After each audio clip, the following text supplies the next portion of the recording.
You're about to listen to English stories because this is English Story TV.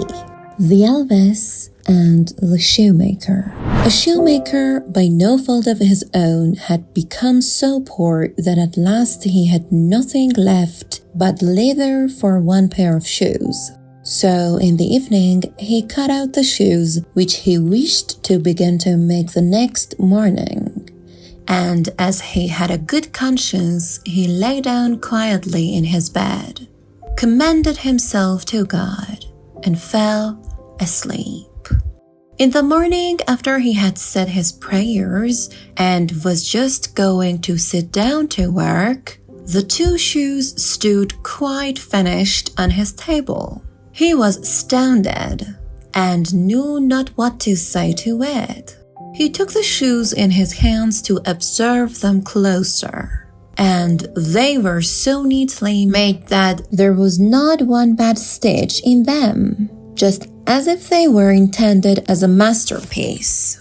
Soon after, a buyer came in, and as the shoes pleased him so well, he paid more for them than was customary. And with the money, the shoemaker was able to purchase leather for 2 pairs of shoes. He cut them out at night, and next morning was about to set to work with fresh courage. But he had no need to do so, for when he got up, they were already made, and buyers also were not wanting, who gave him money enough to buy leather for 4 pairs of shoes. The following morning, too, he found the 4 pairs made, and so it went on constantly. What he cut out in the evening was finished by the morning, so that he soon has his honest independence again, and at least became a wealthy man. Now, it befell that one evening not long before Christmas, when the man had been cutting out, he said to his wife, before going to bed, "What think you if we were to stay up tonight to see who it is that lends us these helping hands?" The woman liked the idea and lighted a candle, and then they hid themselves in a corner of the room, behind some clothes which were hanging up there, and watched. When it was midnight, 2 pretty little naked men came, sat down by the shoemaker's table, took all the work which was cut out before them, and began to stitch and sew and hammer so skillfully and so quickly with their little fingers that the shoemaker could not turn away his eyes for astonishment.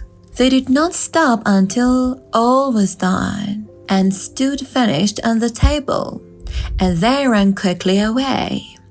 Next morning, the woman said, "The little men have made us rich, and we really must show that we are grateful for it. They run about so, and have nothing on, and must be called. I'll tell thee what I'll do.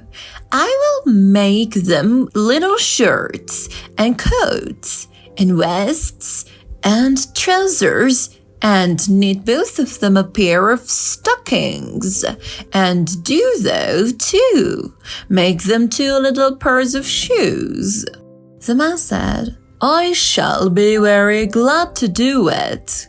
And one night, when everything was ready, they laid their presents all together on the table instead of the cut-out work, and then concealed themselves to see how the little man would behave. At midnight, they came bounding in and wanted to get to work at once. But as they did not find any leather cut out, but only the pretty little articles of clothing, they were at first astonished, and then they showed intense delight.